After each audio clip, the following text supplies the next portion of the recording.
Executive Chef Nicholas Armstrong from Ciro's Restaurant at 885 2nd Avenue in Manhattan, and this is how to cook sea urchin.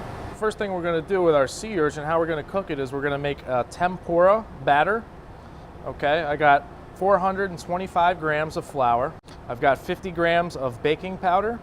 I've got 50 grams of sugar, and I've got 70 grams of cornstarch. I'm just going to go ahead, give that a toss, get all that cornstarch broken up. All right, now what I'm going to do is come in with a little bit of club soda, and we'll just mix it up to the consistency that we're looking for. And you want to make sure that your club soda is cold too. That's definitely going to help when you're doing tempura. Mix that batter up, make sure it becomes a nice smooth consistency. And now we're going to go ahead and make our way over to the deep fat fryer, where we're going to dip in our sea urchin. And what I have here are actually the innards or the gonads of the sea urchin. It's been carefully scraped out. You can pick these up at most sushi places will have them for you. Okay, so I got my sea urchin here. I got my deep fat fryer nice and hot. Drop the sea urchin piece by piece in. This is a project where you're probably going to be a little messy, but that's kind of part of the process, so enjoy it.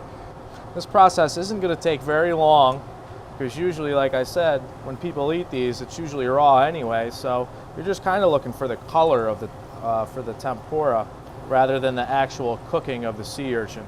You can just try to move it around, make sure they're not sticking together. So basically, just want to make sure you get even color throughout. Just kind of flip them around a little bit. I'm going to pull them out, let it drain for a second.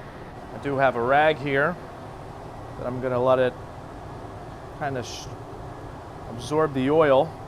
And now we should be ready to plate. All right, so now that we have our tempura here, I'm going to go ahead and just give it a little bit of salt. We're going to start plating up. What I have here is a little bit of remoulade sauce.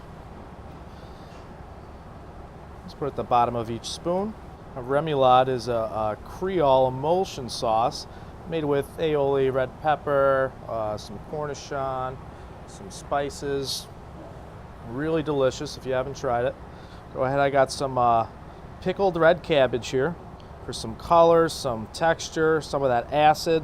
So now we're going to go ahead and add our tempura sea urchin right on top. Take a little bit of apple here. Just do some nice apple slices.